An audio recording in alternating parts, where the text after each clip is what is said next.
Good morning guys. നമ്മുടെ day 2 ഇവിടെ start ആയിരിക്കുകയാണ്. ഒഫീഷ്യലി നമ്മുടെ ട്രിപ്പിൻ്റെ ഡേ 3 ആണ്, പക്ഷെ നമ്മൾ കസാക്കിസ്ഥാനിലെ ഡേ 2 ആണ്. സോ ഇന്ന് നമ്മൾ നേരത്തെ എഴുന്നേറ്റ് റെഡി ആയി കഴിഞ്ഞു. ഇനിയിപ്പോൾ നേരെ പോയി ഫുഡ് കഴിക്കുകയാണ്. നമ്മുടെ കോംപ്ലിമെൻ്ററി ബ്രേക്ക്ഫാസ്റ്റ് കഴിച്ചിട്ട് ഇന്ന് കുറേ സ്ഥലത്ത് പോകാനുള്ളത്. ഏകദേശം എത്ര മണിക്കൂർ ഡ്രൈവ് ഉണ്ട്? അത്യാവശ്യം ഒരു 3 to 4 hours ഉണ്ടാവും. അത്രയും ദൂരം ഒരു യാത്രയാണ്. 300 kilometers ഉണ്ടല്ലോ. അത്രയും ഒരു യാത്രയാണ്. അപ്പോൾ എന്തായാലും നമുക്കൊന്ന് പോവാം.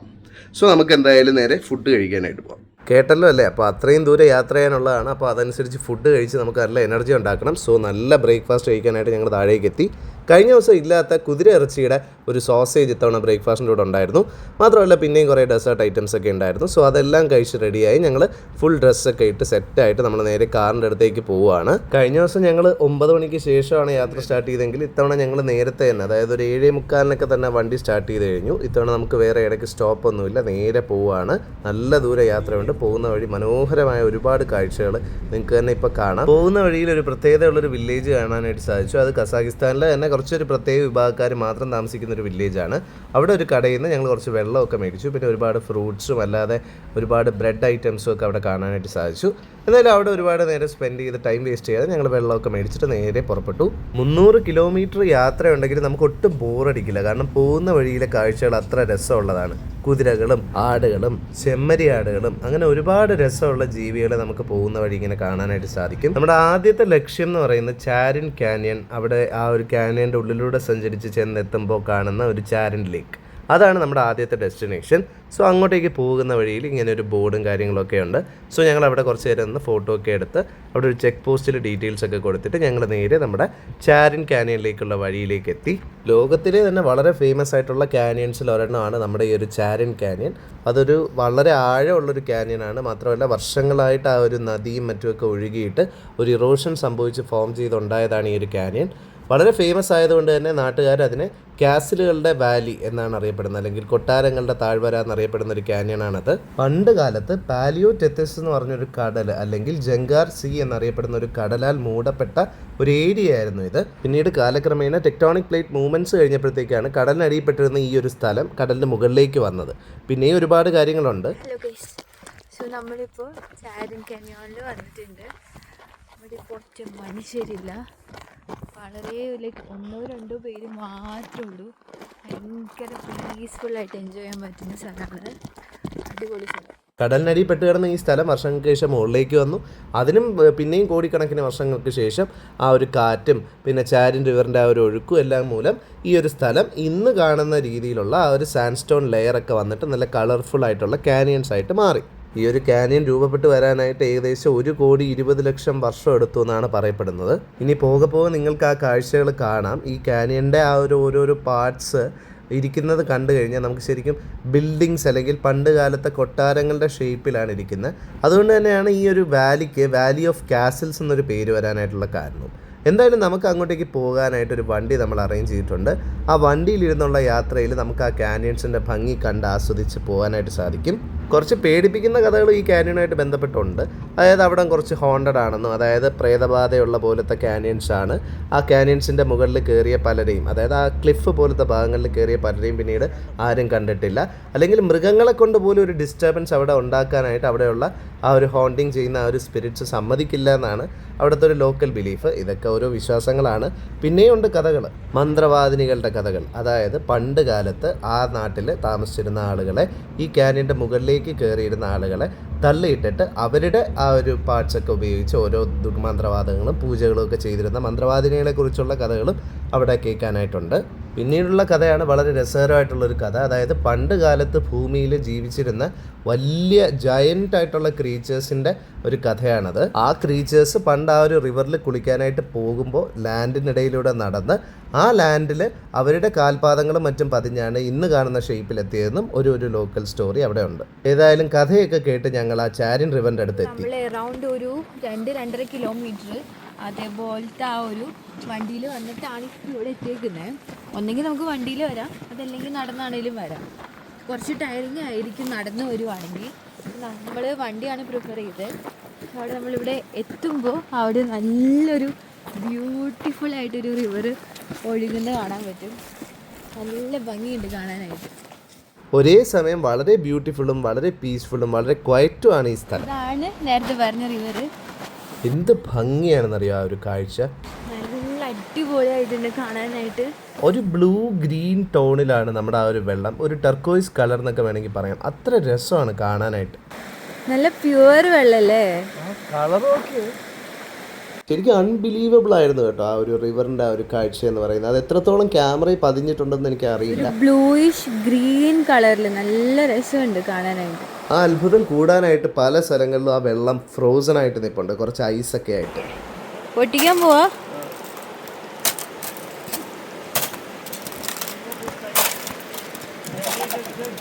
നല്ല സാറ്റിസ്ഫൈങ് അല്ലേ.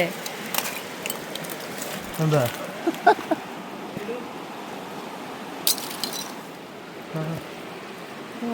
ഫോം ചെയ്ത് എടുക്കാല്ലേ. ഓ ഇതൊക്കെ ഐസായി. മേ ബി ഒരു 2 ആഴ്ച കൂടി കഴിയുമ്പോൾ അത്യാവശ്യം ഇതൊക്കെ ഒരു ഐസ് ഫോമായിട്ട് വരുമായിരിക്കും. ഇപ്പൊ തന്നെ നല്ല തണുപ്പുണ്ട്. അത്രയൊരു -ഡിഗ്രിയിലും ആ വെള്ളം ഒഴുകുന്നുണ്ട്. ചില സ്ഥലങ്ങൾ ഐസായിട്ടുണ്ടെങ്കിലും ബാക്കി സ്ഥലങ്ങളിൽ അത് ഒഴുകുന്നുണ്ട്. കാണാനായിട്ട് ഭയങ്കര രസമാണ് ആ കാഴ്ചകൾ.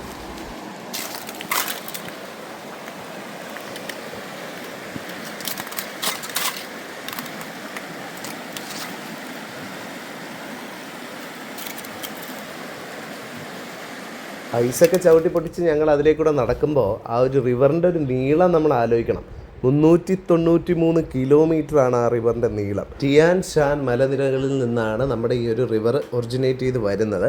അതിൻ്റെ ചെറിയൊരു പോർഷൻ മാത്രമാണ് നമുക്ക് ഈ ഒരു ഷാരിൻ റിവറിൻ്റെ അടുത്തായിട്ട് അല്ലെങ്കിൽ ഈ ഒരു ഷാരിൻ കാനിയനിലൂടെ നടന്നു വരുമ്പോൾ നമുക്ക് കാണാനായിട്ട് സാധിക്കുന്നത്.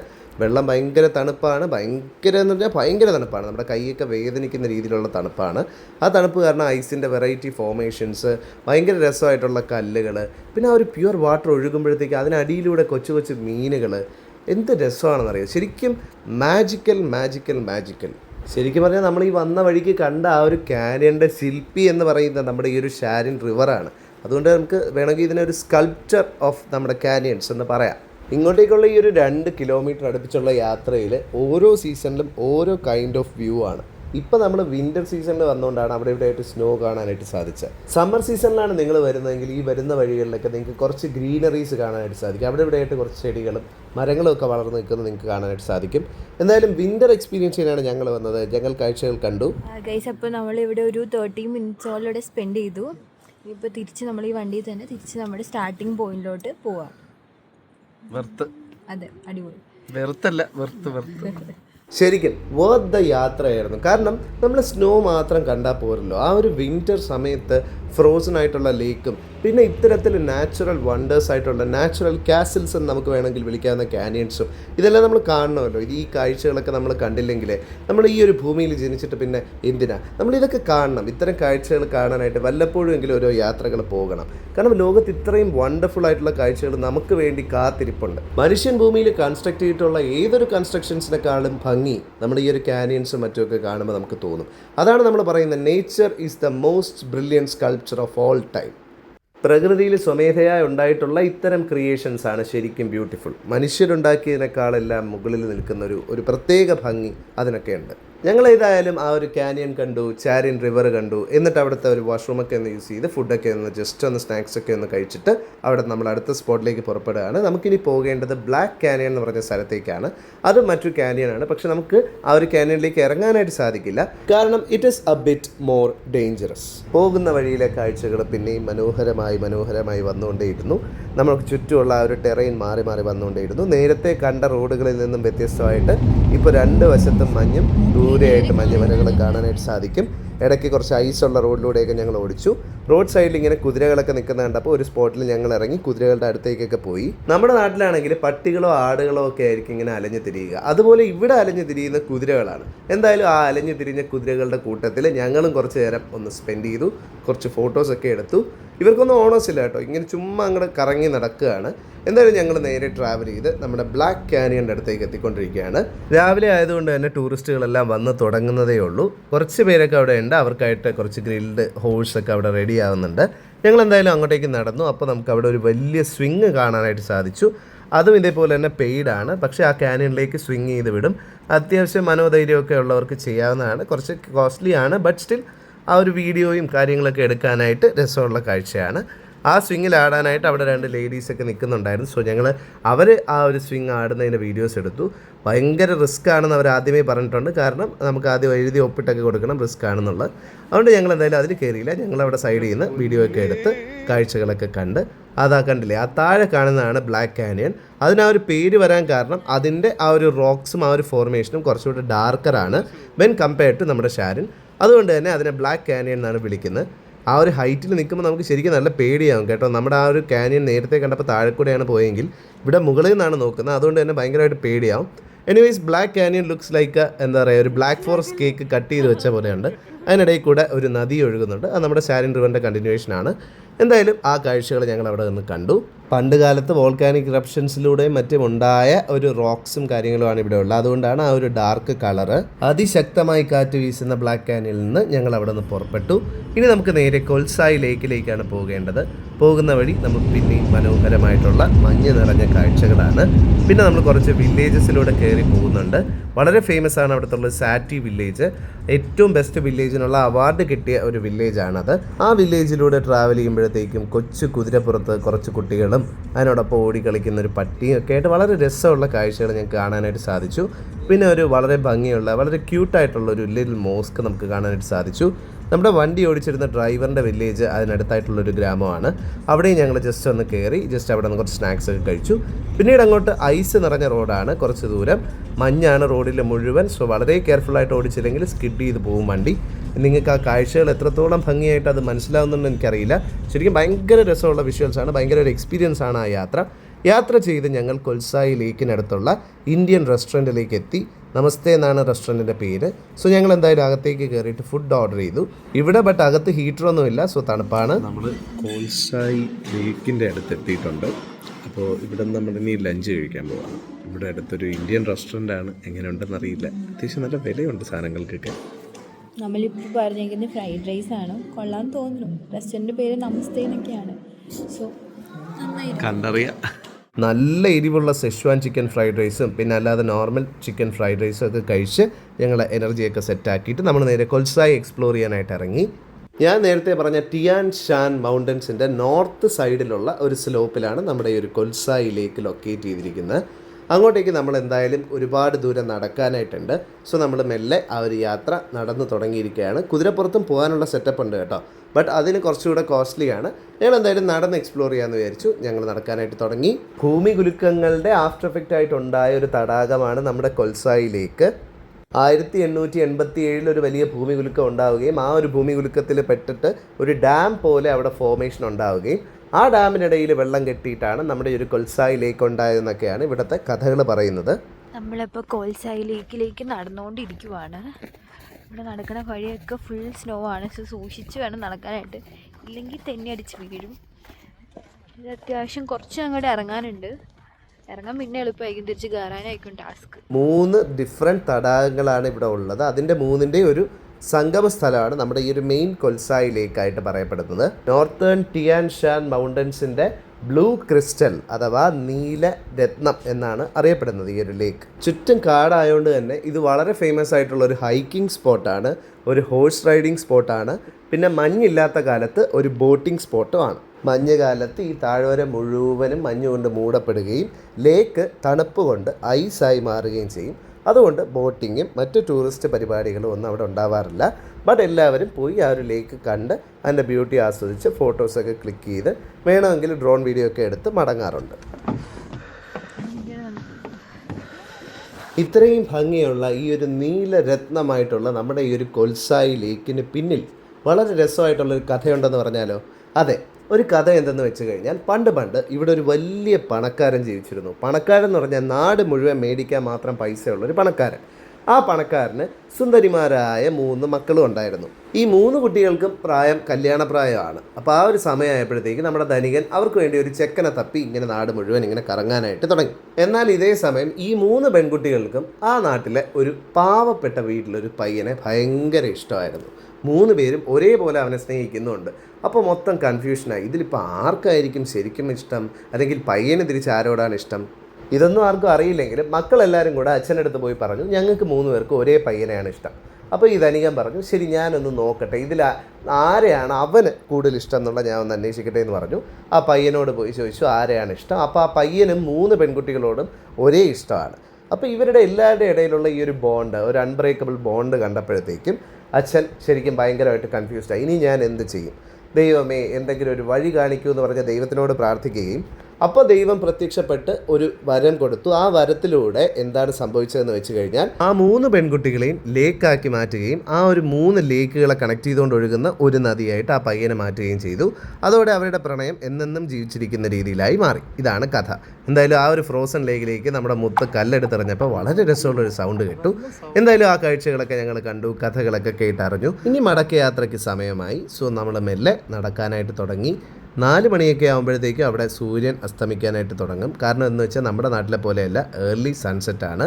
സൺസെറ്റായി കഴിഞ്ഞാൽ പിന്നീട് ഈ ഒരു സ്ഥലത്തൊക്കെ ഭയങ്കര ഇരുട്ടായിരിക്കും. കാരണം ഇവിടെ അങ്ങനെ ലൈറ്റോ കാര്യങ്ങളോ ഒന്നുമില്ല. പോകുന്ന വഴിക്ക് നമ്മൾ ആ ഒരു ഫ്രോസൺ ലേക്കിൻ്റെ ചില ഭാഗങ്ങളിൽ വെള്ളം ഒഴുകുന്നതായിട്ട് കാണാനായിട്ട് സാധിച്ചു. അവിടെ കുതിരകളെ ഓടിച്ച് ആ ഒരു ടീം അവർ കുതിരകളെ വെള്ളം കൊടുക്കാനായിട്ട് കൊണ്ടുവരുന്നത് നമ്മൾ കണ്ടു. സോ കുതിരകളൊക്കെ അവിടെ നിന്ന് വെള്ളം കുടിക്കട്ടെ, നമുക്ക് മെല്ലെ തിരിച്ച് പോകാം. സോ കൊൽസായി ലേക്ക് നമുക്ക് ഭയങ്കര ബ്യൂട്ടിഫുൾ ആയുള്ളൊരു മെമ്മറിയാണ് നമുക്ക് തന്നത്. അപ്പം നമ്മൾ കൊൽസായി ലേക്കൊക്കെ കണ്ടു, നടന്നൊക്കെ അടിപൊളിയായിരുന്നു. ഇനിയിപ്പോൾ നമ്മൾ പയ്യെ തിരിച്ചു വരാൻ പോവാം. അപ്പോൾ കൊൽസായിലേക്ക് ഇനി കാണുന്നവരേക്കും ബൈ ബൈ. നമ്മൾ മെല്ലെ നടക്കുകയാണ്. രാത്രിയാവാനായിട്ട് തുടങ്ങിക്കഴിഞ്ഞു, വെയിലൊക്കെ പോയി കഴിഞ്ഞു. സോ നമ്മൾ ഓൺ ദ വേ ഒരു കോഫിയൊക്കെ കുടിച്ച്, കുറച്ച് ചൂടുണ്ടായിരുന്നു.